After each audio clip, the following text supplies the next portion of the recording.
Good evening, everybody, and welcome to the Monday night edition of the People Show. I'm Mark Wallace, your host and facilitator of this Monday night People Show. And of course, this week is Monroe Monday. Every other week, Monroe Anderson, who is a retired journalist, and he's also the former press secretary for the late Mayor Eugene Sawyer of the city of Chicago, and who filled in for the remainder of Harold Washington's term when he met his untimely demise. And so Monroe's going to be with me tonight. We have some great guests coming on for you tonight. There's a lot that's going on in the news. We want to talk about the attack on the United States on Iran. We're going to have our guest who's going to be joining us in just a few minutes by the name of Reed Rasner, who is a billionaire investor, very wealthy man, who is also a Republican. He's going to be talking about his take, giving us his take on the United States attack on Iran, on their nuclear program. And we also want to find out where he is on this bill that is being debated and discussed now in the Senate, what seems to be hanging on a real slim margin and a thread, because it is going to do a lot of harm to entitlements of Medicaid and Medicare and the SNAPS program. They're going to be taking billions of dollars from those persons who need those resources and giving them to people who really don't need them, which some of the economists and certainly some of those in the independent congressional budget office has said that this is going to be upwards of somewhere or $350,000 in a tax cut for people who really don't need it. So want to find out where his take is on that. So we're going to be talking with him in just a few minutes. And then coming up a little bit later on in the program, we're going to be talking with prominent African-American attorney Jim Montgomery. All of us here in Chicago know Jim Montgomery served as corporation counsel during the Harold Washington term. He's been a prominent attorney representing personal injury cases as well as defending people at the federal level. And so he is going to be our guest coming up a little bit later on. We're going to be finding out what his take is on the nomination of Emil Beauvais under that controversy. He is an official in the Department of Justice, and there was a whistleblower who claims and testified that Emil Beauvais was encouraging members of the Justice Department to F federal court rulings. Well, they may have to end up doing that. And of course, he went under a grueling questioning by the Senate Judiciary Committee this past week. Find out what his thoughts is on that and get his thoughts on what the Supreme Court has ruled in a 6-3 ruling, giving enormous powers to the president and saying that lower court judges cannot impose restraints or national injunctions against executive rules or the executor. So we want to find out what his take is on that and explain that a little bit more coming up on the program. But right now I want to bring on my every other week guest co-host, who is always with me. As I said to you, every other week he's here on the People Show. And it is Monroe Anderson. And we call this Monroe Monday. So this is a Monroe Monday. So I'm going to bring on my guest co-host, Monroe Anderson. Hey, Monroe, welcome. How you doing? Hey, Mark, how's it going? Everything is going well. How you doing? As soon as we rein in your president, I'll be doing all right. Yeah. Well, let me ask you this. How do you suppose that we will be able to rein in the president? I just watched an interview with the DNC chair on MSNBC. How do you propose that we will be able to rein in a president that seems to have, if not all of the Republicans, at least those that are staying or are vying to stay or wanting to stay, that he seems to have complete control over, let's say, 98% of them, 99% of them. Well, the terrorists are here. They haven't felt them yet, but they're about to feel them. And when they feel them and realize how they're getting the short shaft on it, they're going to let those Republicans who are afraid of Trump become afraid of them. And as that happens, there will be defectors. And that's very soon. Maybe by the time the big, beautiful bill is done. So what you're really saying is that there has to be public outcry from the voters to their senators, their congressmen. Speaking of the Republicans, there has to be a mass outcry from the voters saying to their representatives that they don't want this and they reject it, and they want for them to reject it. Well, not so much they don't want to be screwed. That's basically what it boils down to. Trump promises them one thing and gives them something altogether different, and then lies about it and tells them that he gave them what he told them he was going to give them, which is not true. So basically, there are two things that's going to make everything turn around. The terrorists are one, and then the whole scaling back of Medicare and Medicaid. Those are two things that are critical to Republicans as well as Democrats. And well, let's talk about that. When they talk about scaling back Medicaid and Medicare, what does that really mean? Who would be the people, or who would be the victims of that scale back? Does that mean that people who have insurance through Medicare and Medicaid are going to just lose their insurance? Some, yeah. In fact, some incredible amount.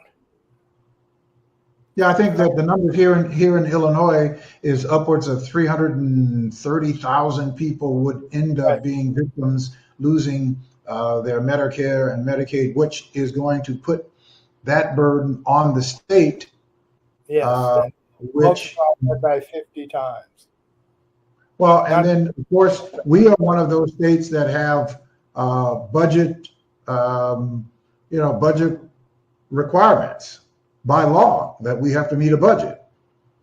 Yeah, right. Well, we already have constraints on trying to meet the budget, and right. So this is going to make even worse. What happens is when the money is cut back, then they're going to find ways. The way it's set up, they've set it up. The Republicans have set it up. Is it's not going to be one of these just letters in the mail. It's not going to be like Musk did it when he cut all those jobs, where he just chop. The way they're setting it up, if and assuming when the big beautiful bill passes, what's going to happen is there are going to be more rules for you to stay on Medicare or Medicaid. There's going to be a lot more paperwork. There's going to be ways of doing it where you will lose your coverage because you broke some new rule that they set up that's designed to either make you quit or kick you off. So in other words, almost make it impossible for somebody not to violate one of the rules. Well, not some people would be okay, but some people aren't as good with paperwork as others. Some won't know that the rules have changed, so it's like instead of the deadline being on a Wednesday, it's now on a Monday. Okay, what you got? Well, what about those persons? We have people who, unfortunately, have had mental declines, like people who are Alzheimer's patients Right, or people with right, dementia. They, right, they they don't they don't have any wherewithal of being able to comply with those rules. right. And they will be, scientifically speaking, screwed. And there's no voice for them. There's no voice for them, which the voice is Well, supposed to be. right. Well, Um, this is why the Democrats are fighting it right now, and why um, a bunch of Republicans are nervous and scared about it because they know it's going to be um, a bloodbath next year in the midterm. if the Republicans are so afraid of it, which Yeah, means that they know that there are provisions in this bill that are bad. right. Probably there are some provisions within this bill that are good, but there are gross provisions that hurt people who need the help the most. And so, why wouldn't Republicans just vote their conscience to do the right thing and say to the president, I can't support this bill? Because he will primary them. As he Okay, well, do. if you get primaried because you're doing what is the right thing for the constituents and the right thing for the country as a whole, then that's what it is. Then you get out in your districts and you say, hey, I stood up for you so that you did not get screwed. And That's what I did. and this person, these people, you're a Republican, and you stand up in your district and you say that, and Donald Trump is going to say that you are not a real Republican, that you are a Democrat in disguise, that you are against America, and he's going to run primary. He's going to run somebody against you, and whoever Donald Trump runs will beat you. There were 10 Republicans who voted for Trump's impeachment. Only 2 are left in the Congress.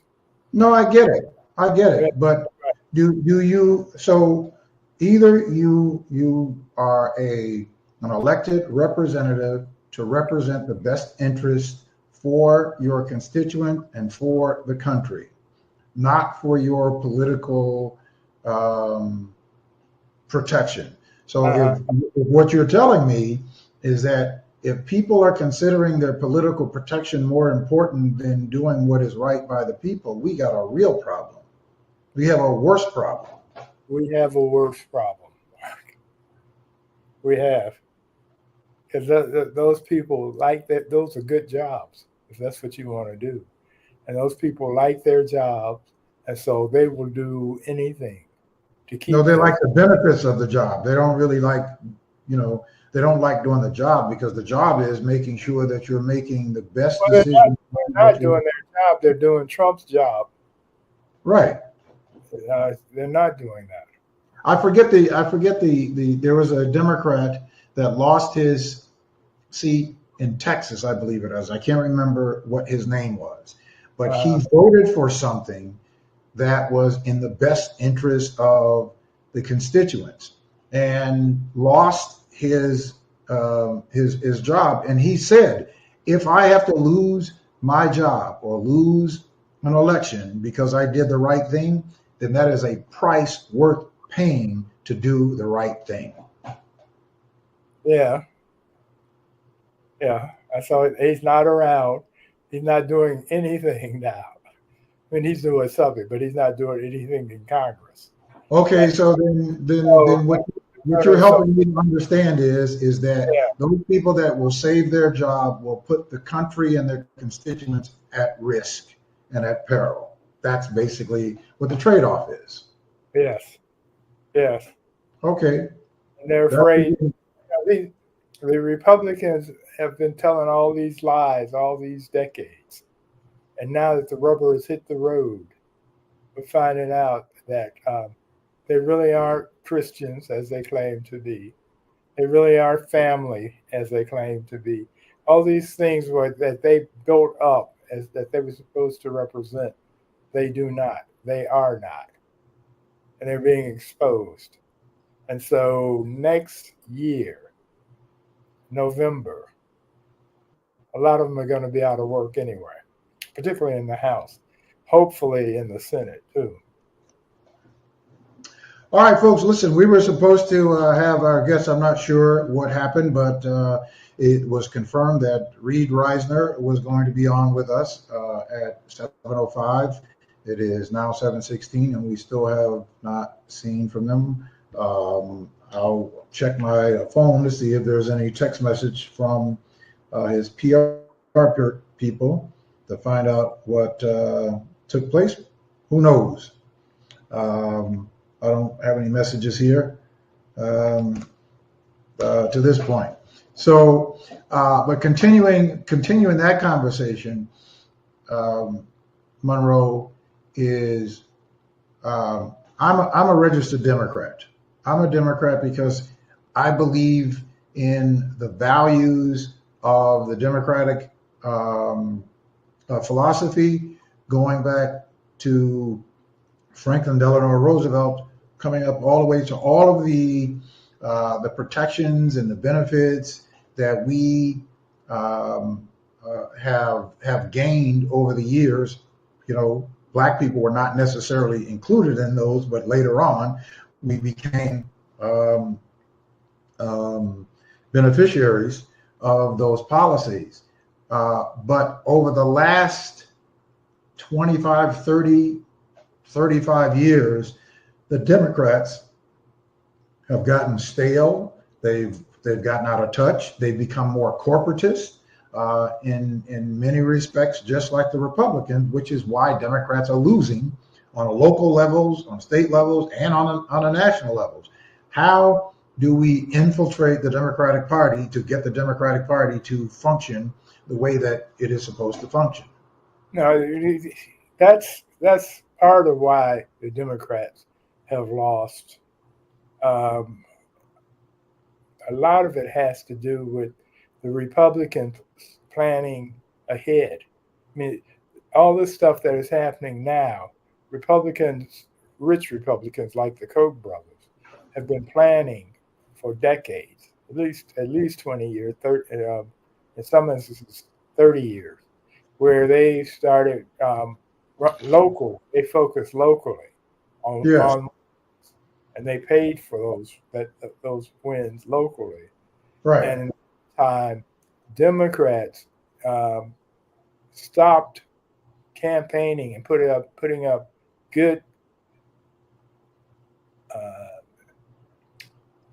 people to run in red states. They just gave up. They didn't campaign. They didn't try and win in red states. And as a result, the Republicans formed a network, and they also planned to made plans to get take over the Supreme Court, make it into a conservative court that will vote in their favor. But they've been working on this for election after election after election after election. And so we are here. And in the meantime, the Republicans have been doing anything and everything to win. And the Democrats have been Mr. and Mrs. Nice Guys. Mm-hmm. And so it's so much that the Democrats haven't done things as the Republicans did a lot more things in a lot more underhanded ways. Well, but I think the Democrats, in fairness, the Democrats have known this. They've known what the Republicans have been doing. Why haven't the Democratic Party been able to strategize to push back against the American Legislative Exchange Commission and these types of groups? They've known this for 25, 30 years at least, and they still have not come up with a strategy to fight back. Well, there's this saying, Democrats fall in love, Republicans fall in line. And so with the Democrats, I mean, most Democratic leaders have an idea of how they think things should be, and the Democratic voter is looking for just the right candidate to fall in love with, to get excited about. And this is how we got Harold Washington in Chicago, for example. The Republicans fall in line. They play the party line. They do what the party does, and therein lies the difference right now. Well, when you say the Democrats fall in love, what are they falling in love with?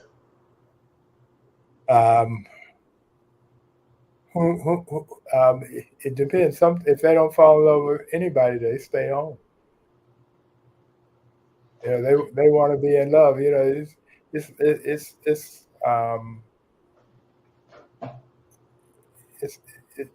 like if you're a young person in your 20s, you might not be out there just falling in love with anybody that comes along. You're looking for love at first sight or something.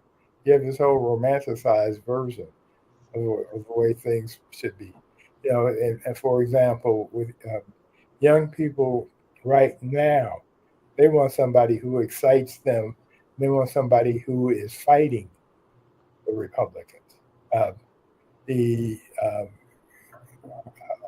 Mamani, I don't know, the guy who won New York City. Oh, Mahmoud Mamdani in New York City. Yeah, exactly. I mean, he has the young Democrats excited. They're in love with him. And, of course, his critics and the Republicans are saying he's a socialist and he's horrible and all this. But they're excited with him, as they were with Barack Obama 20 years ago. He had a group of Democrats in love with him. Right. Biden didn't get the love. He should have. He did a lot of good things, but he didn't get the love. Trump you're talking about Biden did not get the love from the party, right? Biden didn't get the love from the party, and I still or the vote, yeah. But this all came down because of the party. That what the party allowed to happen. The party became fractionized itself. It imploded, where you had a man who has accomplished some of the greatest legislative accomplishments in most of our lifetime that will benefit the masses of people, poor people and working class people over decades to come, which are being certainly being derailed. But then you have the counter of a Donald Trump. So you had the Democrats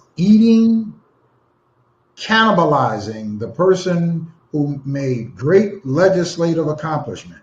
They literally cannibalized them, while the Republicans idolized and put on a halo a guy who is a thug, a convicted criminal, and every other negative adjective that you could name. They put him on a pedestal as though he was an angel. This is the difference that I see between my party and their party, is that while the Democrats should have been wrapping their arms around Joe Biden to make sure that Joe Biden got the nomination and got reelected. And if he couldn't serve, that's why you have a vice president. I just, I think that there's something. I think the Democrats didn't vote against Biden. They didn't vote. They stayed home.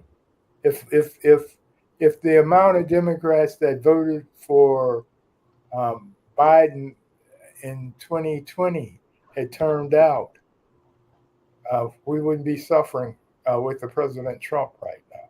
Well, but because you had more of a unified promotion of the Democratic candidate at the time. When you have Democrats infighting, right? When you have Democrats infighting, you are discouraging the voters to even participate because they're saying, well, listen, they can't even get along at the top. Why should I go participate? And then you have people like Cornel West, who goes out and takes on the mantra that he took on because he's upset with some policy. Okay, you're upset with some policy. Then you get with the party, you get in the room and you discuss the things that you're concerned about. But you get out there and you promote the party, make sure that the Democrats win so that you can be in the room, and then you can argue and debate the issues of those things that you are, that you disagree with.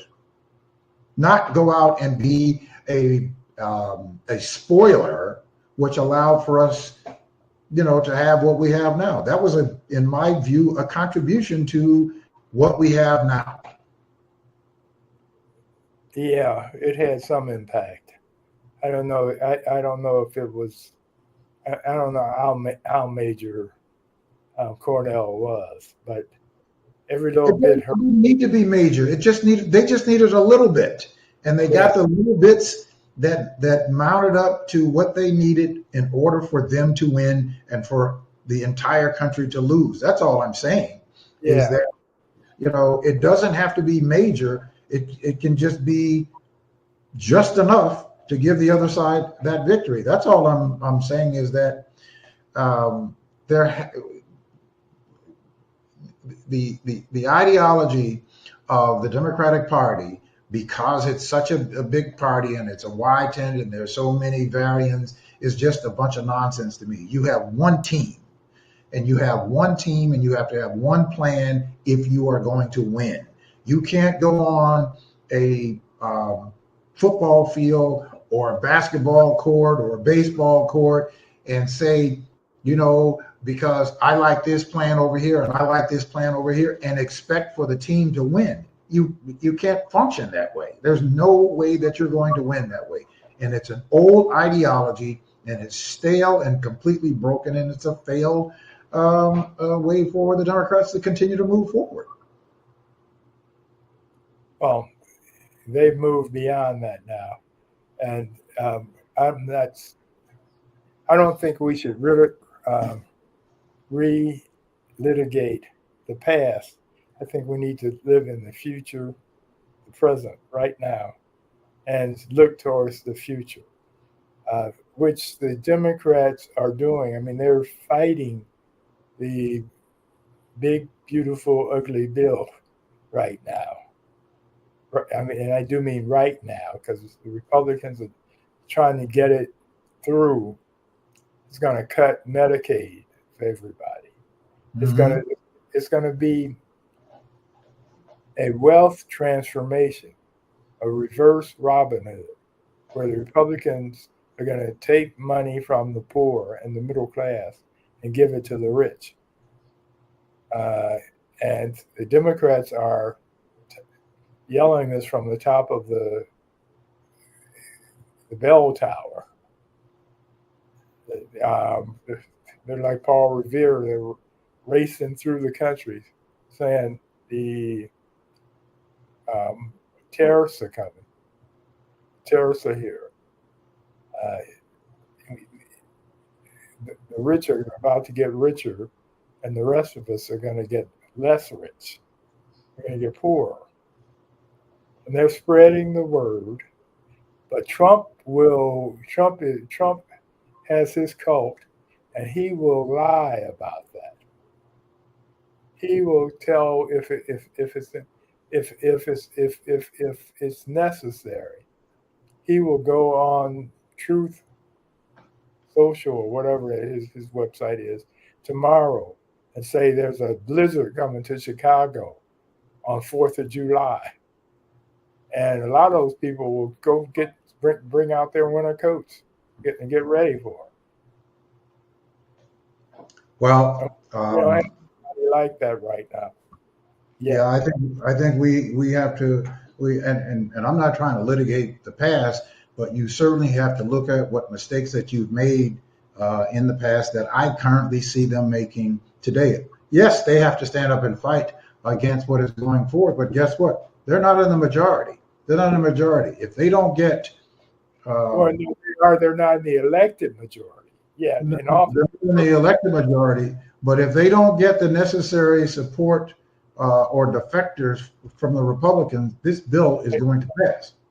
Yeah. Well, right. No, and it probably will. But I mean, but the battle is not over yet. The Republicans may chicken out and not defeat this bill. But then it is from the Senate, and it's going to be different from what the House sent over. So the House is going to have to re-examine it and rework it. And so the Democrats will have another chance at exposing how bad this bill is. And if they do succeed in passing it, there are going to be so many people and poor people, working class people, who are going to suffer. That it's going to be a bloodbath in November next year. But listen, we got about a minute left.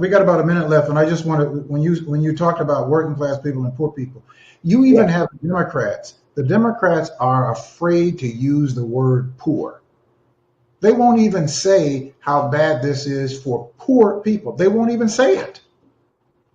Well, that's because LBJ had a war on poverty. And then when Reagan got in office, he started a war on the poor. And the poor lost that war. And so who even Democrats are afraid to talk about the poor now. Well, there's some Democrats who are. But they don't understand it because actually the poor in this country represents about 40% of the total electorate, and you're not speaking to those people. I don't think it's that large. Yeah, it is. Yeah, it is. They just don't. They don't vote. Yeah, they don't vote. Well, and they don't vote because there's nobody talking to them.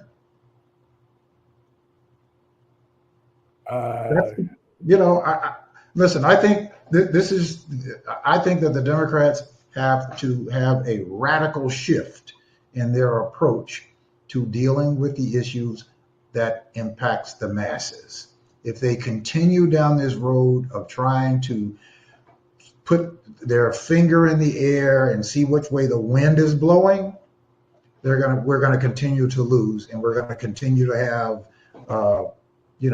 Trumplicans destroying. Yeah, well, I don't subscribe to that fear so much. I mean, Trump won by 1.2% or something. I mean, it was a very close race because our people didn't come to vote. But it's people, wait a minute. Now, I'm going to push back a little bit. Our people voted. Our people voted. 53% of white women decided that this was better. 39% of Hispanic men thought this was better. Right. Yeah, that was a percentage. But white women, 83% of black men voted for Kamala Harris. Have voted Republican since LBJ. White women. I mean, this is what white women do. So fewer of them voted for Trump. Some of them voted for Kamala, but not enough. Well, he got 53% of the vote this time. He got 52% of their vote in 2016. 53% of white women voted for him this time around. 52% of white women voted for him in 2016. This time he got 39% of Hispanic men that voted for him. Our people voted. 82% of black men voted, or 83. When I say our people, I'm talking about Democrats, not blacks. Although more black men voted for Trump this time than have in the past. Right. All right. Listen, we're gonna have to switch because we'll continue this conversation when we come back. But we have a prominent African American attorney who has represented people at the federal level, who has been a litigator, and he's represented people on personal injury, somebody who I have admired from afar, someone who I've had the privilege of having on my program, and he is with us, and that is attorney Jim Montgomery. Attorney Montgomery, welcome to the program. How are you? Thank you very much. Doing well. Thank you. And you? Hey, Jim, how's it going? All is well. Thank you. I'm in sunny Florida right now, so the weather is great. Oh, well, you're down there in my neck of the wood. What part of Florida are you in? In Naples. You're in Naples. I'm from Miami. Oh, okay. You're on the other side of the. I'm on the American Gulf side. Yes. Okay. All right. Okay. Well, listen, I'm sure that you have been paying attention to, and I wanted to get your take on a couple of things. There is the Department of Justice, an official by the name of Emil Bove, who is Trump's nominee for the federal bench. And there was a whistleblower who supported Trump and defended Trump, who came out and said that Emil Bove instructed in a March meeting that they had, instructed them that they were to violate federal court orders that ruled against the Trump administration. What is your take on this nomination? Well, I think that is typical of the quality of the individuals that the president has put in his cabinet, many of whom were unqualified as well as opinionated to the extent that you would expect them not to be able to be objective and helpful in terms of the particular departments that they were appointed to. Like Kennedy, for instance, is a guy who was really not qualified with the opinions that he's expressed throughout his adult life. The bottom line here was that Bove was his lawyer, and Bove was his lawyer, I guess, in the New York case, and he lost that case, and this is his reward. He's rewarded by being a deputy associate head of the Justice Department. And I think that when you look at what he allegedly did, and I think the allegedly is not exactly accurate, because the kid who apparently blew the whistle on him was fired by the Justice Department after having an excellent record over 10 years before this event occurred. And because he acknowledged openly that the Justice Department had made a mistake in sending this young man to prison without any due process, then all of a sudden he is persona non grata. But I think that Bove, and I must tell you, I listened to a part of the Senate hearings when Booker, is it Booker, Senator Booker? Senator Cory Booker, Senator Cory Booker, and Adam Schiff. Yeah. As a matter of fact, what I'd like to do is I'd like to play a little bit of Adam Schiff's opening, and then I'd like to get your comments on it. This is Adam Schiff in his questioning. Mr. Bouvet, I want to turn to the meeting that Mr. Ruvani, the whistleblower, has written an extensive complaint about. The hearing started with the chairman reading a social media post by the Deputy Attorney General Blanche, who is present today but not under oath, nor is that social media post under oath. So let me ask you, since you are under oath, in the complaint it says, Bouvet stated that DOJ would need to consider telling the courts, fuck you, and ignoring any such court order. Did you say anything of that kind in the meeting? Senator, I have no recollection of saying anything of that kind. To the extent I Wouldn't you recall, Mr. Bouvet, if you said or suggested during a meeting with Justice Department lawyers that maybe they should consider telling the court, fuck you? It seems to me that would be something you'd remember, unless that's the kind of thing you say frequently. Well, I've certainly said things encouraging litigators at the department to fight hard for valid positions that we have to take in defense of our clients. And have you frequently suggested that they say fuck you and ignore court orders? Is that also something you frequently do, such you might not remember doing it on this occasion? No, and as I explained, I have never directed. So did you or did you not make those comments during that meeting? Which comments, Senator? You really need me to repeat it? Did you suggest, as Mr. Ruvani wrote, that DOJ would need to consider telling the courts, fuck you, and ignore any such court order?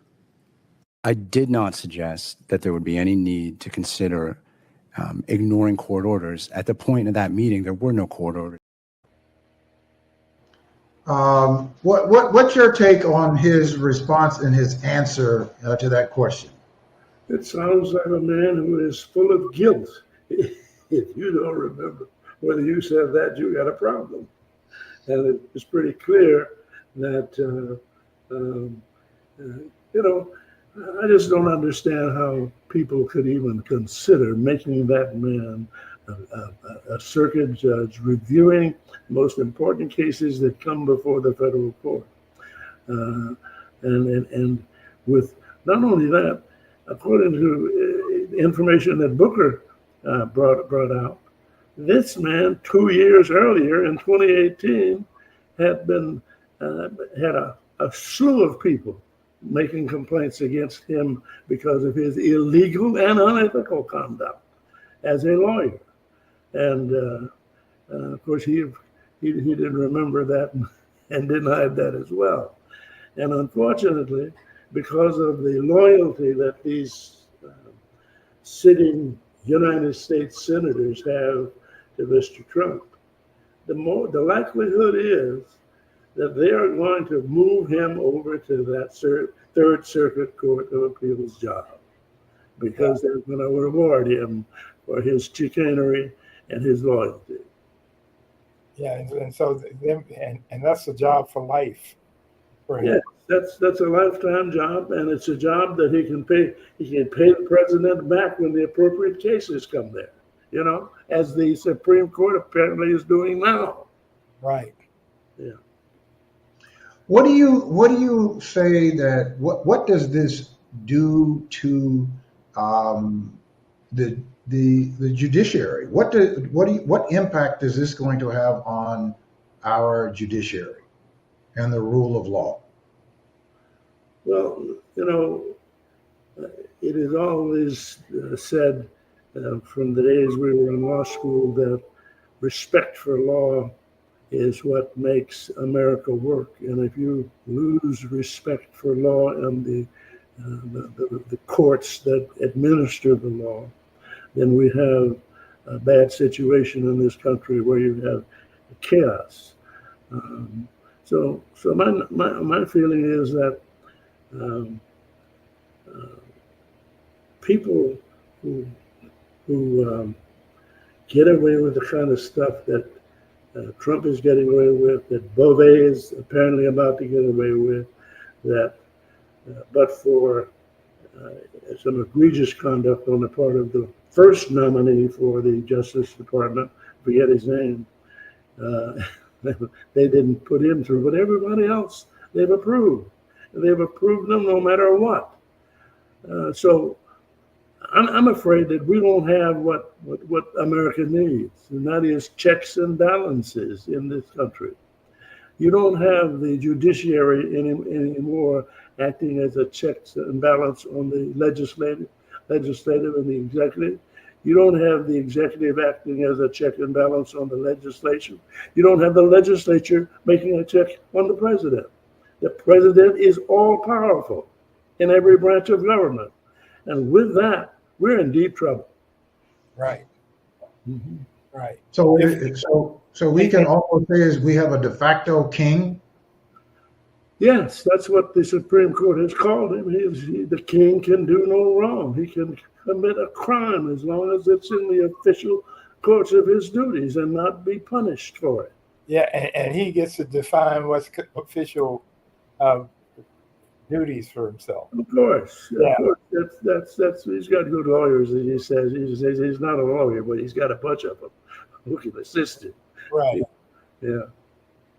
Well, hey Jim, I'm curious if, and this is a long shotish, but if we take back Democrats, take back the House and the Senate next year, we're definitely going to get the House, but if we get the Senate also, will we be able to stifle Trump to any extent, or does he have too many ways to get out of jail free?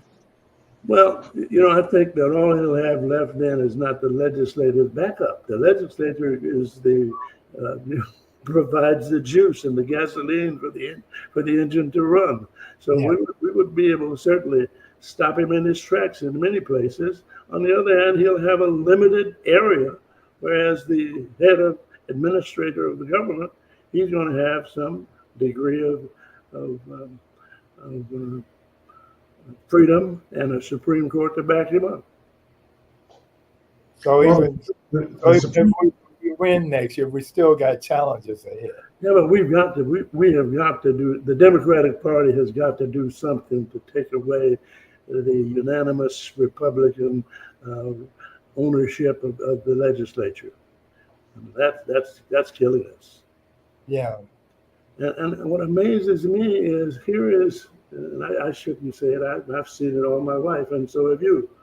But for this man to sit down and openly and notoriously target Black people and our rights without any objection by anybody, I mean, he's canceling everything that looks like diversity or civil rights. Yeah, no, he is a white supremacist without the hood. He didn't even bother to wear a hood to hide it. I mean, he's just out there now. Yeah, you're right. There's no question about that.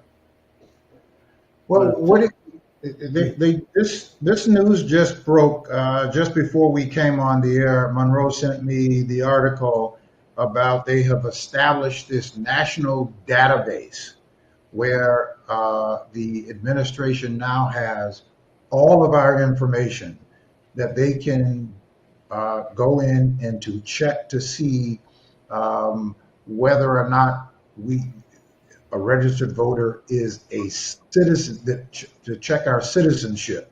Now, this is supposed to be for those people who have become naturalized, but they basically have all of our information to do with what they will. Yeah, well, that's a part of that whole business of allowing that South African gentleman and his group to come in and get access to the most confidential information in the government with the Internal Revenue Service, the Social Security Administration, and across the board. They have it all. Right, and they're in there now. He's gone, but his people are still there. Yeah, they're still doing. And there's nobody, And I overheard you talking about the Democratic Party. Uh, I wonder where they are. There's so much garbage going on in the Republican side in this current 2 months or 100 days or whatever it is, that we ought to be shouting it from the rooftops. We should be out there telling people and explaining to people who don't read newspapers what's going on. Right. Because right now, I don't think that people get aroused until they have the information. And if people have the information that you and I have, because we read and we listen to news, you'd be outraged.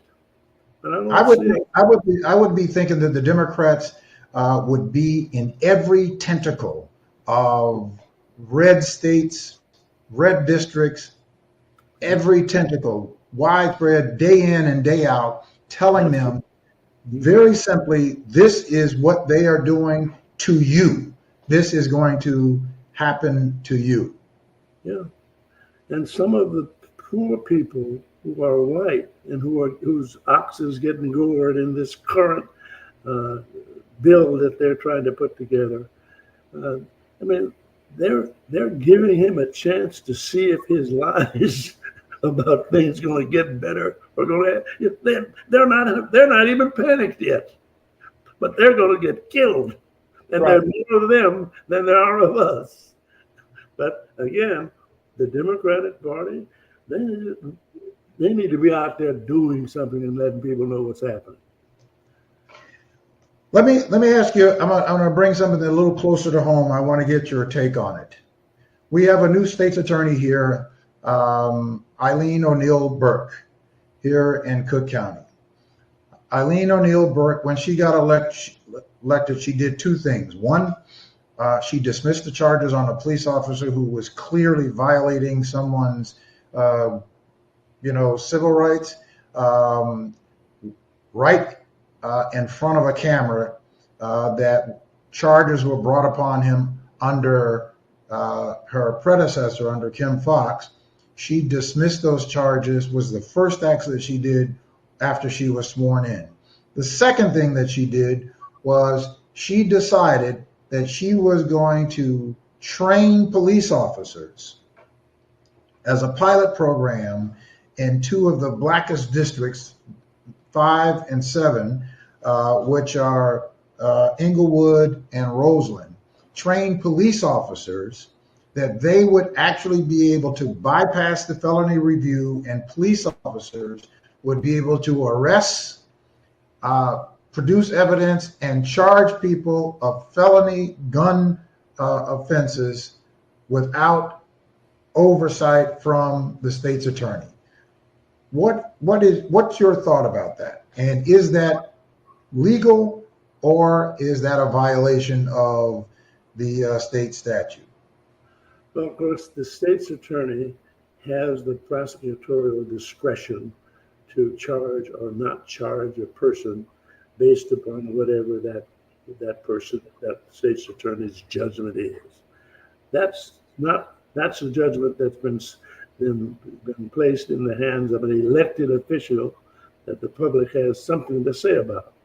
It hasn't been put in the hands of police officers. We talk every day to police officers who take depositions from them in those cases, and we find them, many of them are talking over the phone during the course of the day. How many niggas did you get today? I mean, this is the kind of person that she's talking about, giving the discretion to determine whether to charge somebody with a felony offense and wreck their lives from this point forward. Yeah, so that's what I think of it. Not very much. Yeah. In 1978, I was working for the Tribune, and I covered 26 in California for a few months. I couldn't take it anymore. There's this whole us versus them mentality, where you had these white prosecutors and all these young black men that they were marching forward, and the attitude was that way at 26 California back then, and it hasn't changed. yeah. It's not changing. I think that our most recent state's attorney, she changed the whole uh, atmosphere from the top, but still the people at the bottom were doing what the people at the bottom do. Right. See a man walk into the courtroom and he's got a dark complexion. There's one idea of who he is, and if they've got a different complexion, there's another idea, and they treat him differently. Right. Um, that's one of the things that motivated me as a young lawyer, and that was out of the. I had, like most of us, been educated in the public school system and miseducated, I would say, and didn't know who the hell I was and who the hell black people were, as far as that's concerned.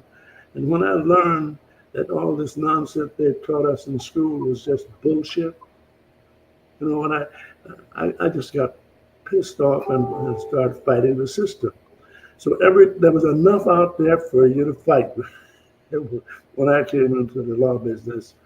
And most of it happened at that 26th in California, where I started cutting my teeth. Justice system was one-sided. You had every judge on the bench was anti-defendant. Who were the defendants? Us. Yeah. Black judges in those days who had been approved by the Democratic Party were also anti-defendant because they'd been approved. Right. You didn't give. I got more ticked off at them than I did some of the white races. But things have changed for the better, I can say, in the last 30, 40, 50 years. But boy, they're still bad. We're still the low man on the totem pole. Yeah, no, Kim tried valiantly to change the system around. Mm-hmm. And they hated on her big time for that. Of course. Absolutely. Well, because I think this political ideology about we got to get tough on crime, got to be tough on crime, which really means got to be tough on black people. Right. But the position of the prosecutor is to prosecute crime. The prosecutor, this ideology that somehow the prosecutor has some impact on lowering crime and making the city and the county safer, it's a myth. It's a myth, and to bring prosecutors in to say that we're going to lock people up and that sort of thing. I thought that their job was to seek justice and to really prosecute, to prosecute offenders who were, people who were doing some really heinous things in our city and in our county. But this ideology of just lock them up so that you could win an election, but you could wreck people's lives, and that you needed to show some meanness and nastiness about it in order to be qualified for a position. Right. That's the way it is, unfortunately. Yeah, when I was at Channel 2, I went out on a story with the camera crew one time because they wanted to have me become a reporter instead of management. So I went out on this story, and they had this black guy who had done a crime, and the police timed it where he'd do his perp walk in time for the evening news. The camera crew had to wait there until that time, and they would bring him out. And that's why on TV you see black criminals, all that, those have been arrested, and very seldom white. You see it sometimes, but as a general rule, the whole system we are the face of crime. As far as I'm reading a book by, I don't know the lady's name, basically she talks. It's called The Original Sin, and I recommend it. Yes. She basically says that the education system is a product of, the original sin, which was slavery, and how the schools now act as the maintainer of that system, so that there is no basic change from the notion of judging people on the basis of how they look, or versus looking at who they are, and educating people, disciplining black kids differently from you do whites, because that's what you do. You have to keep slaves in line, so we're still treating them like slaves. And it's a as I read some of this stuff, it's tragic, but it's important, I think, that we get an understanding of that, because I don't know about you guys, but I was 40 years old before I had a fully good idea of what I was as a human being, and where I had come from, and that it wasn't as negative as I had always thought it was. Well, we're beneficiaries of the groundwork that people like yourself and our parents have done. So we were we had the benefit of being able to find that out. But it's not till you're about 40 or 45 till your marbles are functioning right, even though you might have some.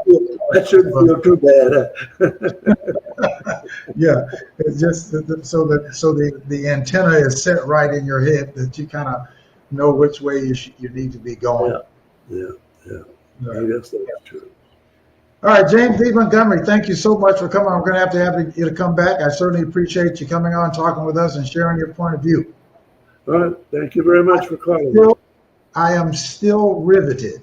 This is going to shock you, at the speech that you gave at the Urban League when you were one of the recipients of the Urban League. This was back in 2010 or somewhere around there. I can't remember the year, but I am still riveted by your speech. Who was the head of the Urban League at that time? I don't remember the name of the person who was the head of the Urban League at that time. What was the lady now? But anyway, I was impressed with her. She even started telling a bit of truth when she got up to the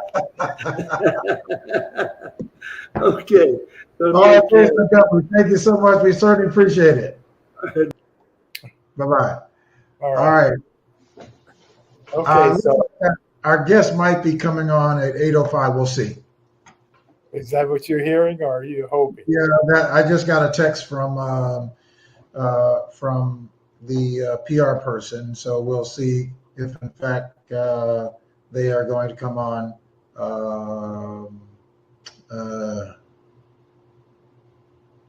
Genuinely feels horrible. He can do either a slot Monday,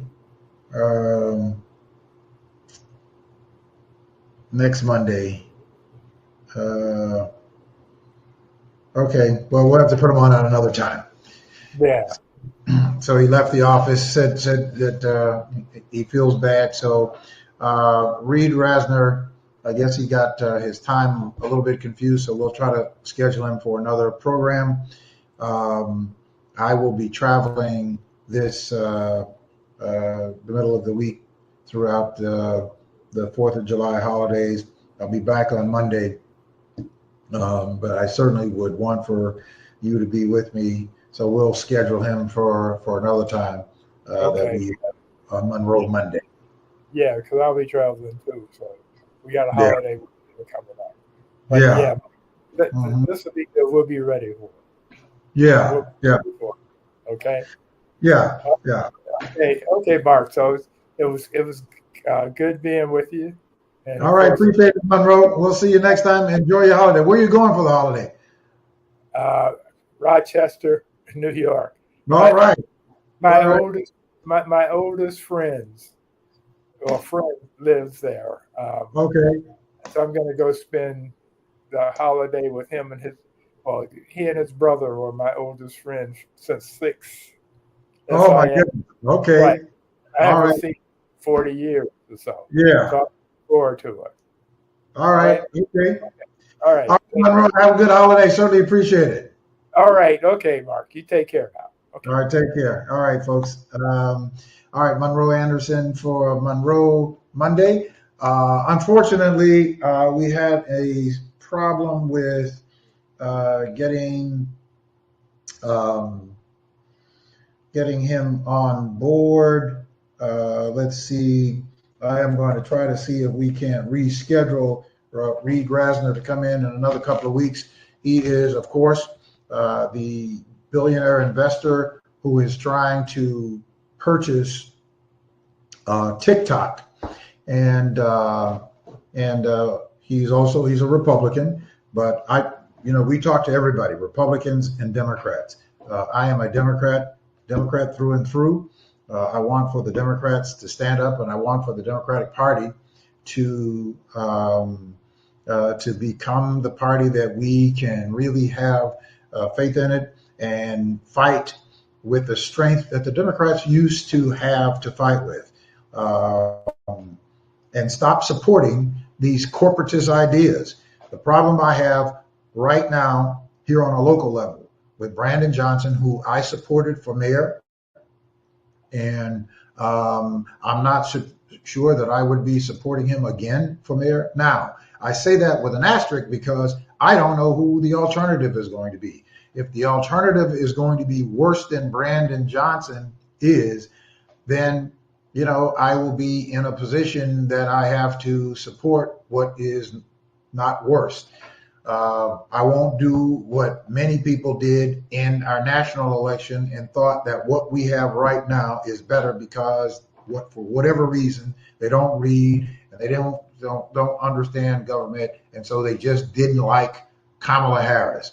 Or you have 39% of Hispanic men who said that a woman should not be running anything, and that if Joe Biden was the nominee, that they would have voted for Joe Biden. But this, they say, is better than that. So my point is the Democrats have to get their, they got to get their house in order. They have to find their true footing, and they have to stand on it. And it's not going to be enough to just call a person who has the mental decline of a 12-year-old. That is not where representation is going to be communicated to the people that they need to reach. I think that this was not so much as Republicans winning as more of Democrats losing. And because Democrats are out of touch. They're out of touch with the average working class or poor person in this community. They don't even want to talk about the poor. I think that it's ridiculous that they are afraid to talk about the poor when they represent a significant voter bloc in this country. In several of the southern states, they represent almost 40% of the registered electorate. And yet nobody is talking to the poor or talking about the issues that impact the poor. But I want to come back home here in Chicago and talk about what we're talking about. And I know that there are people who are really interested in reparations and supportive of reparations. I'm in support of reparations too, but I'm not in support of a tagline. I'm not in support of a tagline of the name reparations, and there's no substance behind it, because reparations is repairing a breach, repairing the damage of an educational system that has failed our communities for decades. That's reparations. Reparations is making sure that people in our community, that there are equitable investments in the billions of dollars and attracting industries that come back into our communities and employing our people in our communities, hiring them in record numbers, earning the $98,000 a year at starting salaries, that they can work on a career for 30 years and retire, that people are earning 70% of all employment in the Black community in the 50s, 60s, and 70s was in labor.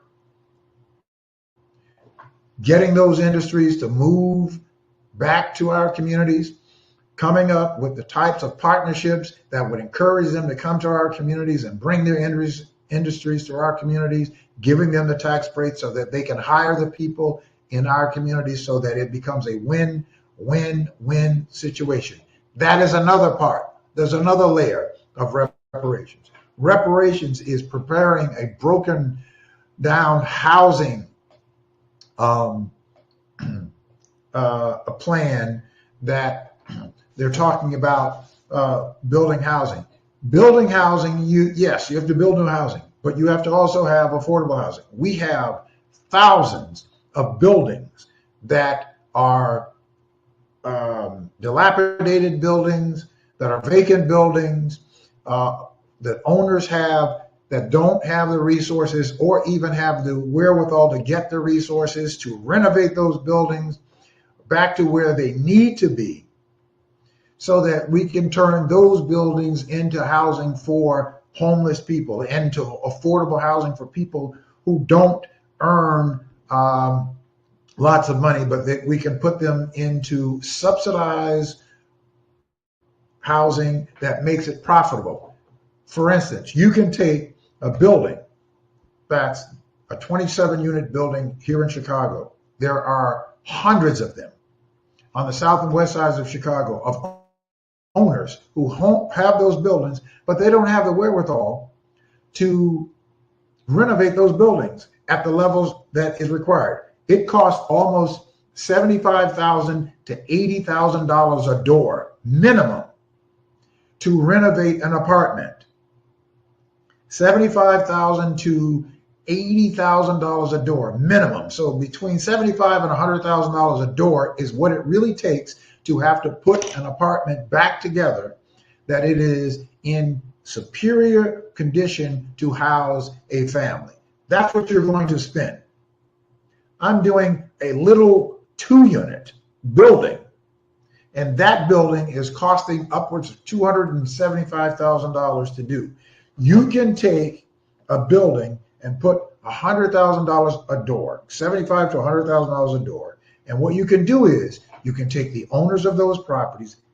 They maintain the ownership of their property, but we subsidize those properties. Where do we get the money from? The financial transaction tax that Brandon Johnson said that he was going to fight for. Brandon Johnson capitulated to the governor because the governor said, I'm not going to support it. Well, if Brandon Johnson had come to the community, if he had gone to the people and had said to the people, look, we can generate hundreds of millions of dollars on just certain trades, where we're getting a half a cent on certain trades, we can generate more than $300 million a year, that we can use those dollars to get the types of bonds so that we can take and put billions of dollars of investments into these communities.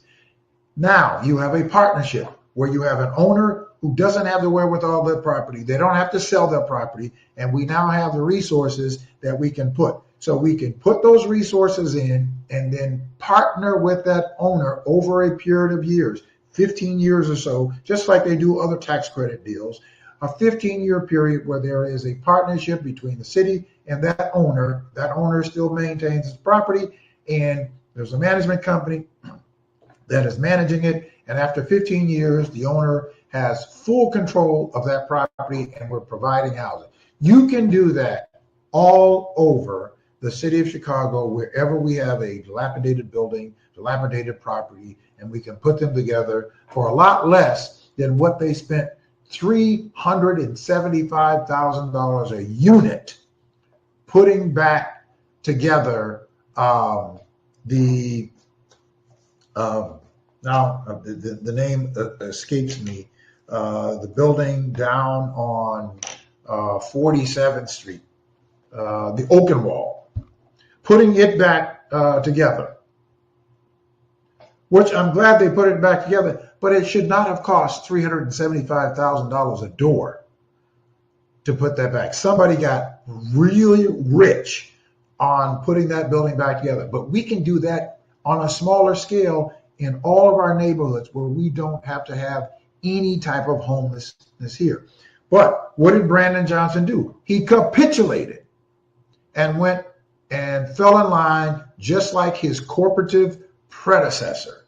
That's why he is unpopular. That's why he is having a problem. And I don't need for Brandon to stand up to another podium and to remind me that he is a black man. We all know that he is black. So we don't need him to do that. I need for Brandon Johnson to develop a backbone and to stand on his word and do what he said he was going to do. You will get the support from the people if you go to the people and say to the people, I am not going to give up on what I committed to do, but I need for your support in order to do it. How do you get the community's support to do that? This is how you get the community support. You're going to put a financial transaction check on trade. We get no taxes on trade, on billions of trade and billions of dollars in trade in this city. And if we are not going to get revenue on trade, and you're going to fall for this threat that they are going to move somewhere else, it is baloney. And if they move, bye. We're not getting anything from them in the first place. Where are they going to go? To Kansas City? Where are they going to go? To Iowa? They're not going there because they have to be into proximity where they can compete in terms of speed to be able to have trade. You're not going to get that in rural areas. You're not going to get that in Iowa. You're not going to get that in Lincoln, Nebraska, or Boise, Idaho. That's not happening. So they're not going anywhere. So what Brandon Johnson should have done is he should have gone to the community and say, I need your support. I need for you to put pressure on the governor that we need this revenue in order for us to tackle this housing problem and to tackle this real estate tax issue that we have. These are issues that he could get support from the community. How do you get it? You go to the community and the community says they're going to support it. If you are fighting for them and the community says to the governor, the voters say to the governor, this is something we want you to support. If you do not support that, if you don't support this initiative, we will not be supporting your reelection in the next election. The governor cannot win without the support of the city of Chicago and the black community. You cannot win a citywide, countywide, or statewide office without getting the majority of the black registered voters. In Cook County, we have more than 1.7 million registered black voters and more than 150 or 60,000 that are eligible to be registered because they have aged in and they have They have graduated out, plus the fact that we have had the lower threshold that people can register to vote as long as they are 18 by the time of the election. So we have an enormous pool of voters to pull from. This is why it is important that we build a block so that we can hold to account people like Brandon or Governor Pritzker or whoever, Tony Prettwinkle, aldermen, commissioners, to hold them to account to deliver what it is that we want. We don't have to go and hold an office in order for us to have impact on public policy. What we have to do as voters is we have to pool our resources together if we really want to make change, rather than bloviating over social media and over TikTok and text messages and all of that nonsense, opinionating about this, that, or the other, and you have no power to move any type of legislation. None of that is a recipe for winning for our communities. And here in Chicago and here in the county of Cook, we have the opportunity. In this region where we are, this is not typical of most Black communities around the country to have the numbers that we have in a major metropolitan region that we are in, to be able to impact elections and impact elections. As impacting elections, we will be able to influence public policy. That is what the power of the vote is. The power of the vote is being able to move the people who we put into public office and strengthening them to be able to move the kind of legislation forward that we need to have to bring the resources to our communities. We don't have that because we have people who are controlled by a preferential few, and they legislate to those people and they coddle you and I back here in the community. They'll come to the community and have these pop-ups that they put up on TikTok or Facebook, like they're giving away a few bags or a few trinkets. Meanwhile, they're giving away the real bags when they're in the legislative sessions for the preferential few that is padding their re-election campaign. And so they manipulate just enough people to get them reelected, to go back to their offices, to legislate on behalf of somebody other than the people who have voted for them. Until we change, nothing will change for our communities. Until we, the voters, change, nothing is going to change for our communities. Not in any real impactful. We will still have them legislating on one hand and then somehow pacifying us on another hand. Brandon Johnson cannot talk about he is in favor of reparations when on one hand he is raping communities, supporting a policy called red light cameras and speed cameras that take away from the south and west sides of Chicago at 3 times the rate that it takes away from the north side. That was a report and analysis that was done 3 years ago by ProPublica when they did this in-depth analysis. And now we find that even the speed cameras are issuing 2.5 million tickets that should never have been issued in the first place because their calibrations are off. This is what Brandon Johnson is supporting. So You cannot convince me or anybody in the Black community that you support reparations by stripping hundreds of millions of dollars from people on one hand, and then you're talking about reparations on the other hand. You can't talk about repairing when you're raping at the same time. So you're repairing over here and then you're raping right back over here. You can't do it. And shame on you and I for allowing for this to take place, and we are silent.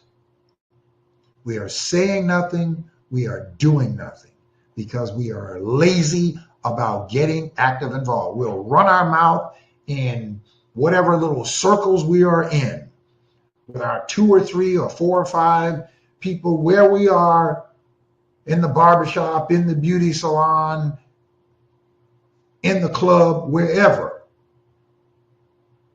We will have those complaint sessions, but you won't do the powerful thing that you could do of putting ourselves in a situation where we become a massive block of voters, the massive block of voters, without even going to a voting booth. The masses of us can influence the very people who are in public office to address the concerns that we want them to address, to rid ourselves of policies that are antithetical to our communities. There are groups, and we don't know how many or who they are outside of, the main contractors. We don't know who they are. Nikki Zola, and we know who she is in the suburbs, who is getting rich off of red light cameras in the suburbs, a company that's tied to 13 federal charges and convictions, still doing business with our municipalities. In the city of Chicago, Xerox, which is the primary company in American Traffic Solutions, now Vera Mobility, that has the contract, and then the subs or the minority participators, we don't know who they are. We have been trying to get those contracts so that we can expose who it is that's getting rich off of raping our communities, trying to sell to our communities that these devices provide safety when in fact they don't provide any safety. The analysis have already shown that where the cameras are, there's a 14% crash rating. Where there were no cameras for the same period of time, there's a 14% crash rating. They're about virtually the same, 1/10 of 1% difference. So there's virtually no difference. But the point is, we must get active. If we do not change, and active is not us operating in our silos. Nobody is saying to you, leave the organization that you belong to or are part of. Let's put them together. Dr. Henry showed us a visual of a spider web connected, and it said that a spider web connected could take on a herd of lions, and a spider web that is disconnected can be compromised. And that's what's happening to us, is because we are disconnected. We are operating like this rather than like this. When you operate like that, you have gaps. But when you operate like this, we are stronger together. That is how we bring about change. You can literally transformationally transform how the people that we have in office, that we've elected to go to office, the 20 state representatives, 22 state representatives, 10 state Congress people, 17 black mayors in the suburbs, a black mayor in the city of Chicago, a black Cook County Board president, 20 black aldermen, 6 black Cook County commissioners, and a whole host of other black elected representatives in Illinois, 193. You and I, if we function differently than what we're functioning, because right now we're dysfunctional. I don't care how bright or brilliant you are, or how bright or brilliant any of us are, you are not going to change the conditions with your individualism of brightness and your brilliance. We have to bring those together. Imagine if we brought just 100,000 of us together. Imagine that if we brought 100,000 of us together and we went downtown, or we went anywhere and we had a press conference saying to the mayor, saying to the governor, saying to the Cook County Board president, saying to our state reps, saying to our state senators, saying to our Congress people, saying to our alder people, commissioners, and everybody else, there is a new day. We are organizing different. We are going to determine who is going to be in that seat. In effect, we are going to primary you if you do not do what it is that we want. We're going to primary you. That's what is happening with the MAGA folks. Anybody falls out of step and out of line with Trump, they primary them. That means that they have millions of people across this country, thousands in different districts, that are all voting the same way. They are collaborating the same way. And guess what? Those representatives capitulate to their demands regardless of the impact.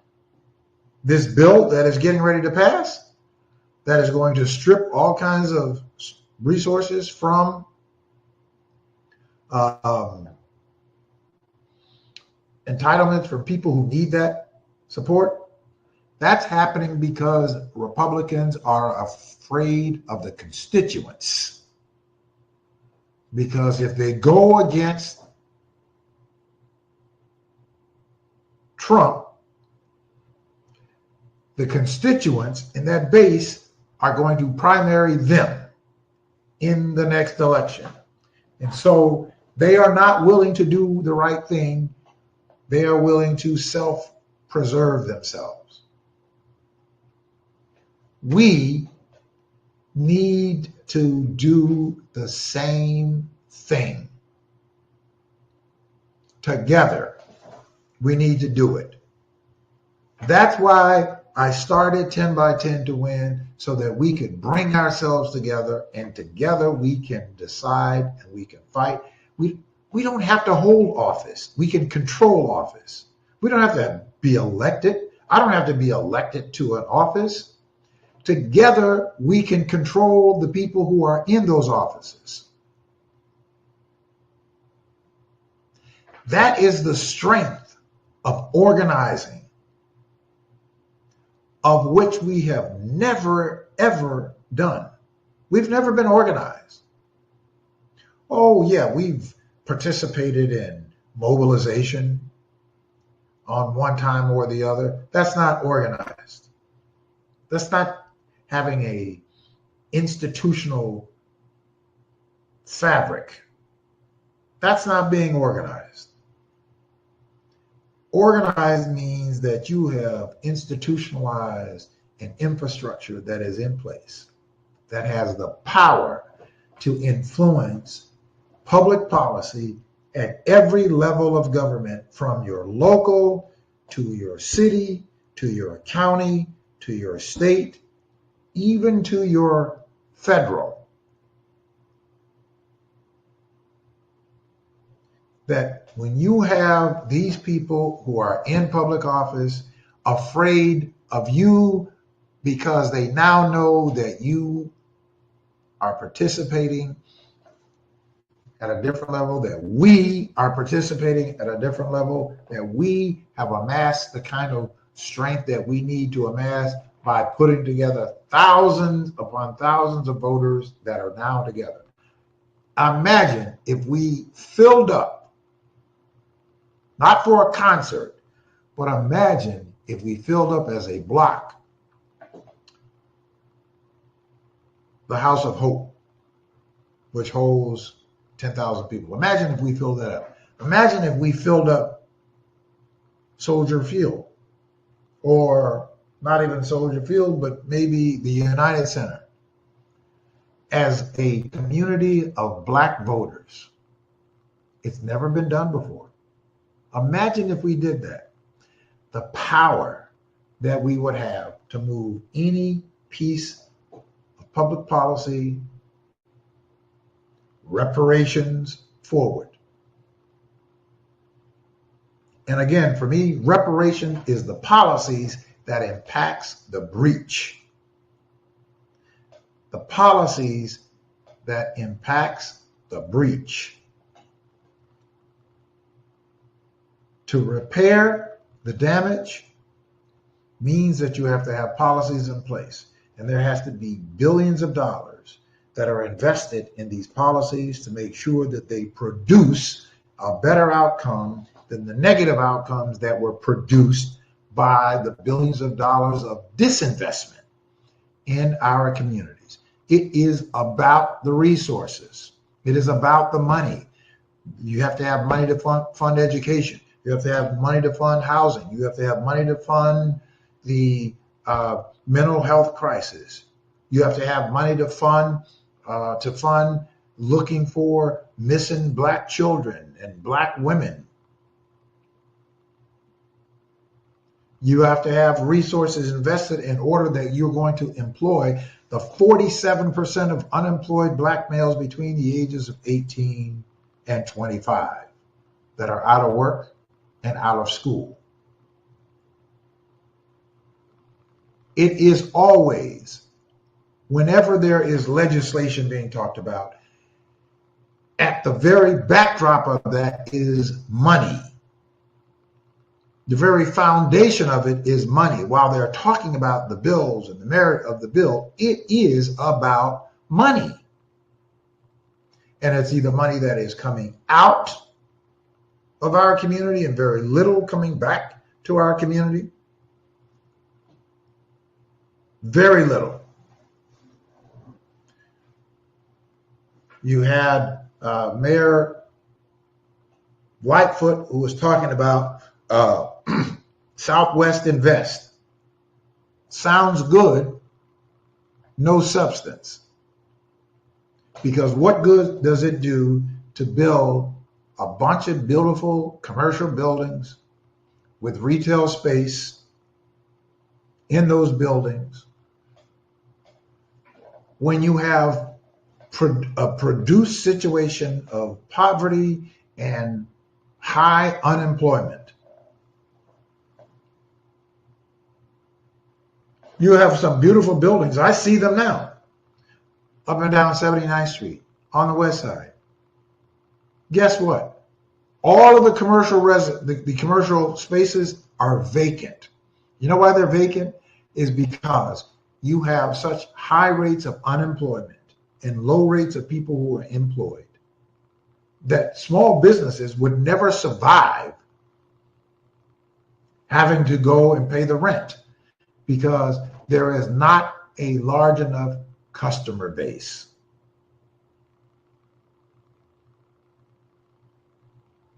That is what this is. You can sit and you can talk through your green about we have to make sure that we have business and we're building business. I want somebody to help me to understand how you are going to build business, how you are going to establish business when you have high rates of people who are unemployed in the Black community. When you have 47% of unemployed Black males between the ages of 18 to 25, that's very significant. You are not going to have this egalitarian, welcoming, safe community when you have high rates of poverty and poor conditions that have been produced. You know what else is inextricably tied to that is violence and the negative, conduct. Because every person breathing is going to find a way to feed themselves and to support themselves. And in a lot of cases, supporting themselves means that they have taken on some high risk activity, which either they're stealing from somebody else or causing themselves to get apprehended by the law, or they get shot. So let me just say that we're not going anywhere. We are not going anywhere, not at the levels that we could. Not at the levels that we could. I am not trying to sell fear, because this is not fear. I'm not a fearful person. I don't fear or worry about anything. I worship the God that I believe in, but I don't fear, and I'm not selling fear. I'm simply saying to us, this is the reality, that this idea of reparations is powerful. It is absolutely needed and necessary, but it is not happening at the level that it ought to happen in, because we are not putting ourselves in the position to apply that kind of pressure to set forth policy. Like ALEC, which is the American Legislative Exchange Committee. It's a conservative Republican think tank. They bring millions of people together all around the country.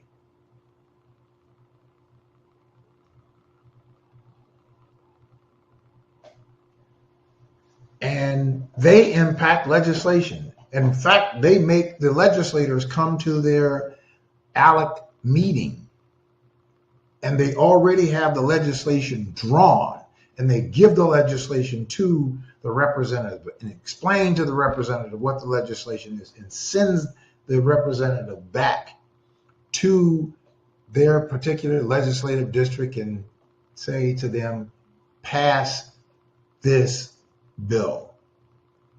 And guess what happens? They pass the bill. That's all I'm saying, is that we have to develop a sense of strength.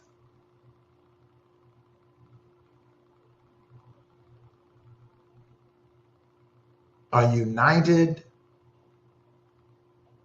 effort that we have to do that. If, and the word is if you want change, then that's what we have to do. So, if you want to, we're not meeting this week. I'm going to put the number here. If you want to get involved, if you really want to make things happen for our communities, if you really want to see change take place, if you really want to see that happen, then you've got to get involved. We all have to get involved. We all have to come together. And then you've got to get the people who you know that trust you to just be a part. You know, it's so simple that you simply just cannot miss the point. The the simplicity is bringing ourselves together in such large numbers, cohesive numbers, that we can say to Brandon Johnson, we can say to an alder person, to a commissioner, to a state rep, a state legislator, that this is what we are demanding. These are the things that we're demanding. Not about what you believe or don't believe as the representative.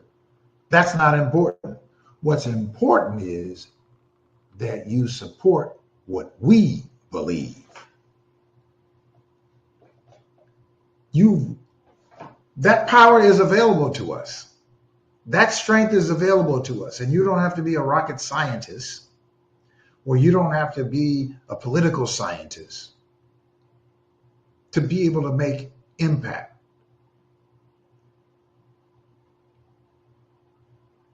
Yes, we can make serious impact.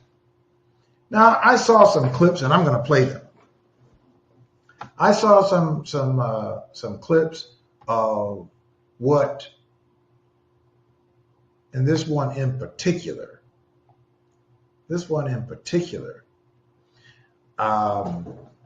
that all these people who wanted to vilify Joe Biden and was skirmishing and talking about, I was embarrassed that we need a new candidate, and we need this and we need that and the other.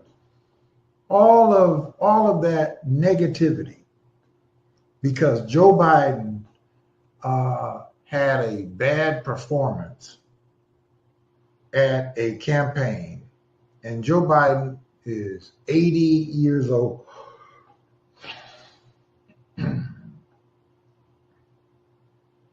And he would never be able to serve out a second term. Okay, so what? That's why you have a vice president. If the president is not able to serve, you got a vice president to continue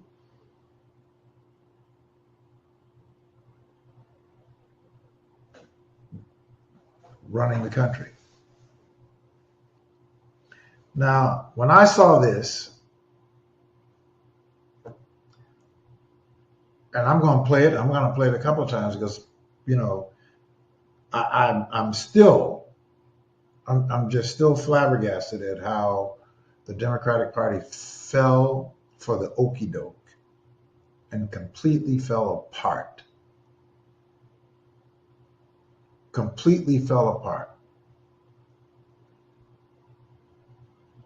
And this person is supposed to be sharp. We're going to make a question of cognitive ability.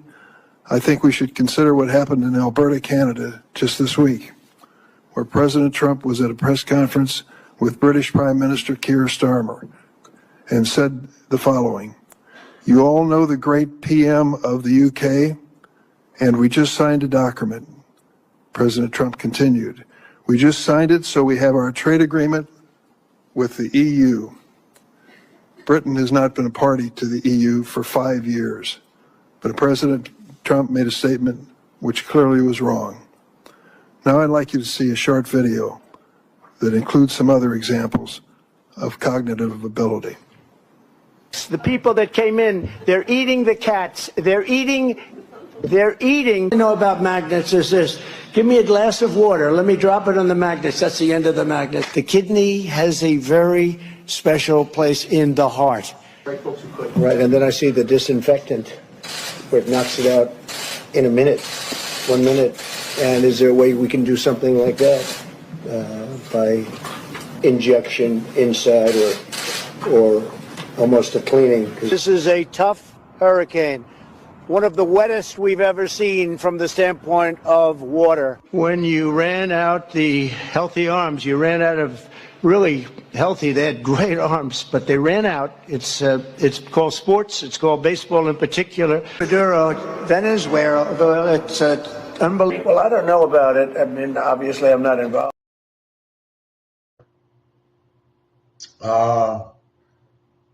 And they talk about Joe Biden. They talked about Joe Biden, you know, he's not all there. His cognitive decline. Let's see. Here's one where the man could not tell you what the Declaration of Independence was in the Oval Office. Especially with war, things change with war. It can go from one extreme to the other. War is very bad. There was no reason for this to be a war. There was no reason for Russia, Ukraine. A lot of wars there was no reason for. You know?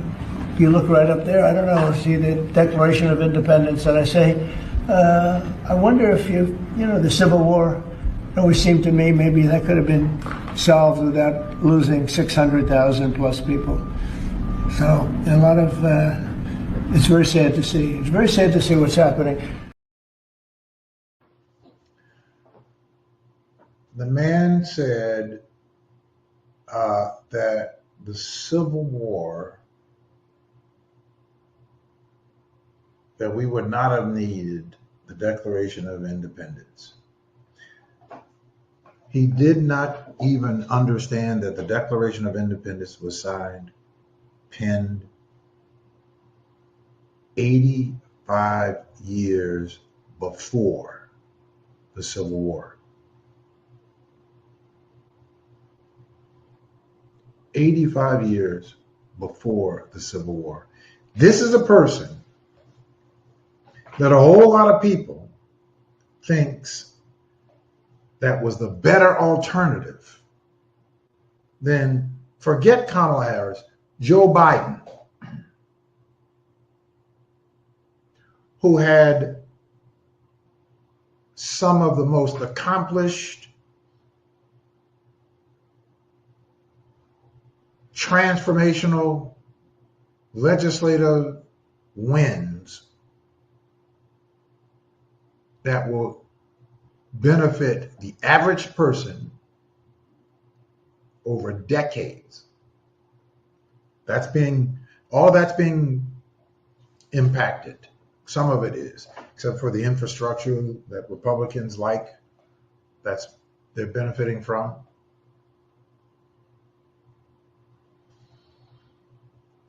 All of this was Joe Biden, Kamala Harris. Joe Biden, Kamala Harris. Greater legislative accomplishments during his tenure, his 4-year tenure, than Barack Obama had. Barack Obama had some great accomplishments. Managed us out of a terrible economic crisis. Now you can say what you want to say about some of the military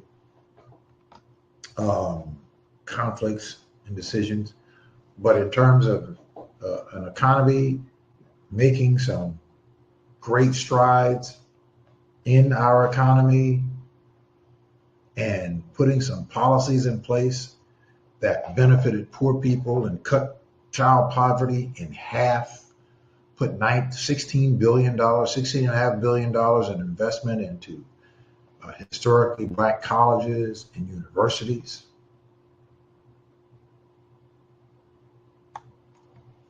Those are the legislative wins that this so-called person of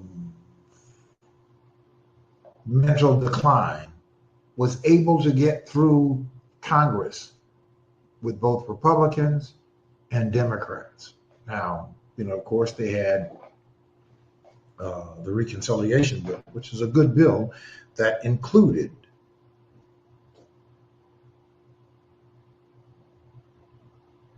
resources for communities and, again, average working people and the poor. These are the kinds of accomplishments that we need to have going forth. And you can't have them without having a large sector of people that are organized together.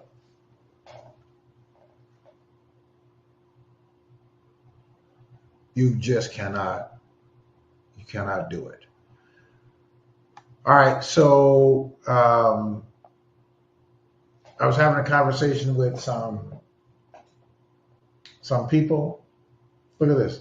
The Trump big betrayal of a bill is going to cut $930 billion in Medicaid. $930 billion in Medicaid. I can't think of the name of the congressman that was on Face the Nation this past weekend. And when he was asked a question about,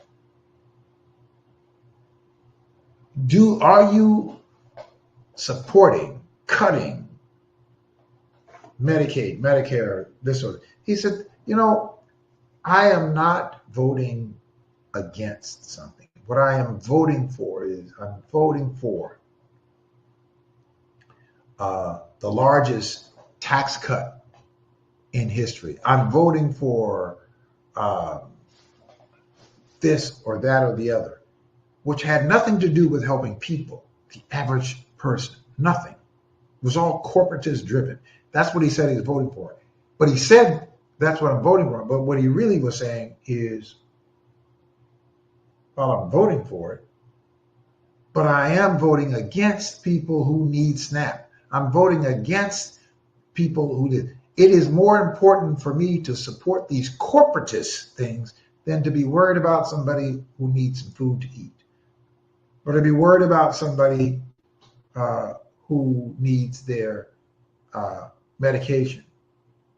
No, I am going to vote for the wealthiest of the wealthy to get a $387,000 tax cut every year.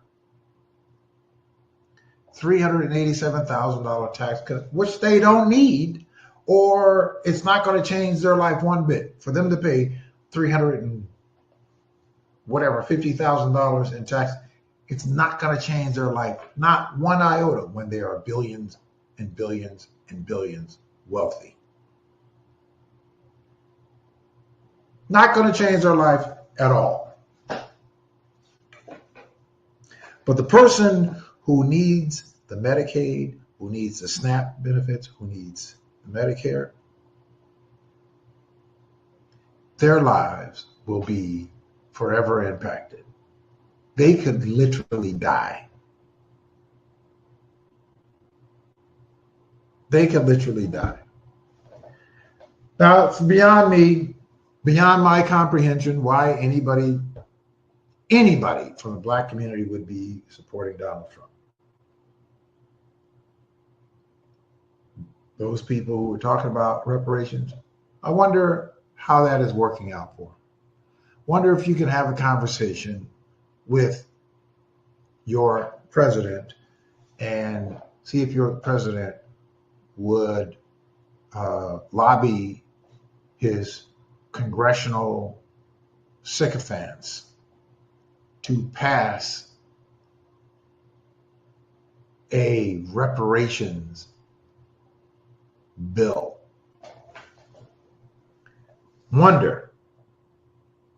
I just wonder if in fact they would do that. Let me know. Call me. Let me know when that meeting is going to take place, so that I'll know the meeting that you're going to be meeting with Trump. Can you do that?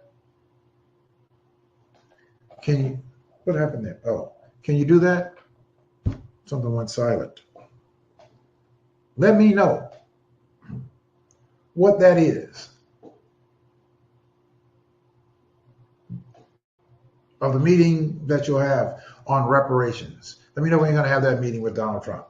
All right, listen, I want to thank my guest, Attorney James E. Montgomery. Certainly thank you, Monroe Anderson, for being on for this week's edition of Monroe Monday. We'll be back in 2 weeks with Monroe Anderson, and we will see you next week for another edition of The People Show. We're going to be bringing you continued great guests. We have a new producer who is helping us to bring you great guests to talk about the issues that are important to you. But more importantly, I want to say to you, please organize. Let's organize ourselves together and show ourselves the power that we have to influence public policy. Thank you all so much. Have a good night. We'll see you next week. Have a great holiday weekend and be safe.